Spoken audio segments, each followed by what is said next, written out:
മതസൗഹാർദ്ദത്തിൻ്റെയും ഒരുപാട് സാഹസങ്ങളുടെയും സ്നേഹത്തിൻ്റെയും സൗഹാർദ്ദത്തിൻ്റെയും നഗരം കൂടെയാണ് നെയ്യാറ്റിൻകര. ശ്രീകൃഷ്ണസ്വാമി ക്ഷേത്രത്തിലെ അമ്മച്ചിപ്പിലാവും, ലോകശ്രദ്ധയെ ആകർഷിച്ച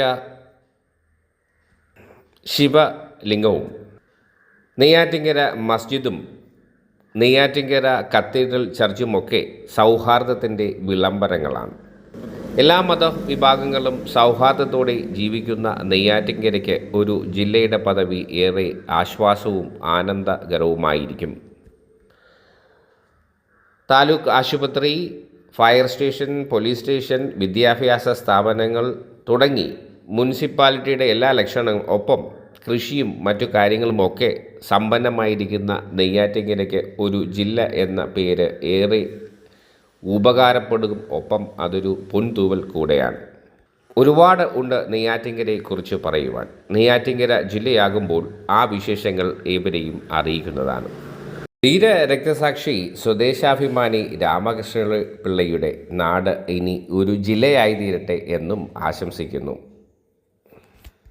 സ്വാതന്ത്ര്യ സമരത്തിന് ഒരുപാട് രക്തസാക്ഷികളെ നൽകിയ നാട് കൂടെയാണ് നെയ്യാറ്റിൻകര.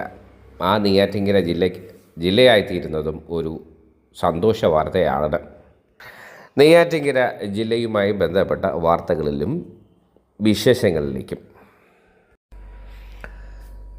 കേരളത്തിലെ ജില്ലകളുടെ എണ്ണം 15 തെക്കൻ കേരളത്തിൽ പുതിയ ജില്ല വേണമെന്ന ആവശ്യത്തോട് സർക്കാർ അനുകൂല നിലപാട് സ്വീകരിച്ചതായി റിപ്പോർട്ട്. നെയ്യാറ്റിൻകര ജില്ലാ രൂപീകരണ സമിതി മുഖ്യമന്ത്രിക്ക് ഭീമഹർജി സമർപ്പിച്ചിരുന്നു. നെയ്യാറ്റിൻകര, കാട്ടാക്കട താലൂക്കുകൾ കൂട്ടിയോജിപ്പിച്ച് നെയ്യാറ്റിൻകര ആസ്ഥാനമാക്കി പുതിയ ജില്ല രൂപീകരിക്കണമെന്ന ആവശ്യമാണ് സംഘടന ആവശ്യപ്പെട്ടത്. നെയ്യാറ്റിൻകര ജില്ലാ രൂപീകരണ സമിതി മുഖ്യമന്ത്രിക്ക് ഭീമഹർജി സമർപ്പിച്ചു. നെയ്യാറ്റിൻകര ജില്ലാ രൂപീകരണ സമിതി നെയ്യാറ്റിൻകര, കാട്ടാക്കട താലൂക്കുകൾ കൂട്ടിയോജിപ്പിച്ച് നെയ്യാറ്റിൻകര ആസ്ഥാനമാക്കി പുതിയ ജില്ല രൂപീകരിക്കണമെന്ന ആവശ്യവുമായി ജനങ്ങളിൽ നിന്ന് സ്വരൂപിച്ച 1,00,000 ഒപ്പുകൾ അടങ്ങിയ ഭീമഹർജി സമിതി ചെയർമാൻ ജി ബാലകൃഷ്ണപിള്ള മുഖ്യമന്ത്രിക്ക് സമർപ്പിച്ചു. സർക്കാരിന് പുതിയ ജില്ല രൂപീകരിക്കുന്നതിന് അനുകൂല നിലപാടാണ് ഉള്ളതെന്ന് മുഖ്യമന്ത്രി പറഞ്ഞു.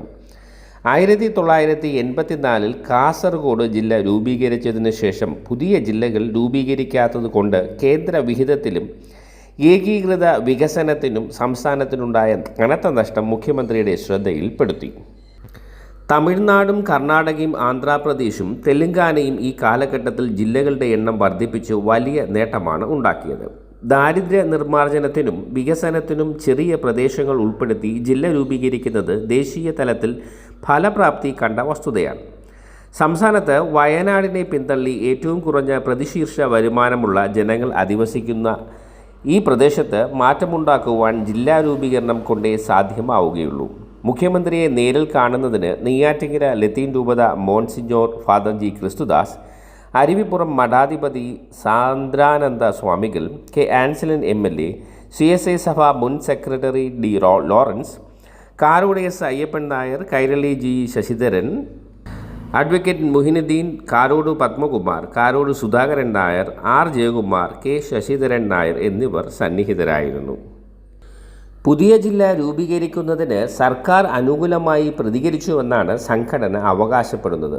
1984 കാസർഗോഡ് ജില്ല രൂപീകരിച്ചതിനു ശേഷം പുതിയ ജില്ലകൾ രൂപീകരിക്കാത്തത് കൊണ്ട് കേന്ദ്ര വിഹിതത്തിലും ഏകീകൃത വികസനത്തിനും സംസ്ഥാനത്തിനുണ്ടായ കനത്ത നഷ്ടം മുഖ്യമന്ത്രിയുടെ ശ്രദ്ധയിൽപ്പെടുത്തി.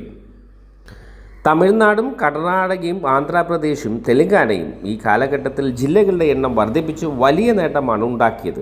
ദാരിദ്ര്യ നിർമ്മാർജ്ജനത്തിനും വികസനത്തിനും ചെറിയ പ്രദേശങ്ങൾ ഉൾപ്പെടുത്തി ജില്ല രൂപീകരിക്കുന്നത് ദേശീയ തലത്തിൽ ഫലപ്രാപ്തി കണ്ട വസ്തുതയാണ്. മുഖ്യമന്ത്രി അനുകൂല അഭിപ്രായം അറിയിച്ച സ്ഥിതിക്ക് 15ാമതൊരു ജില്ല കൂടി പ്രതീക്ഷിക്കാം.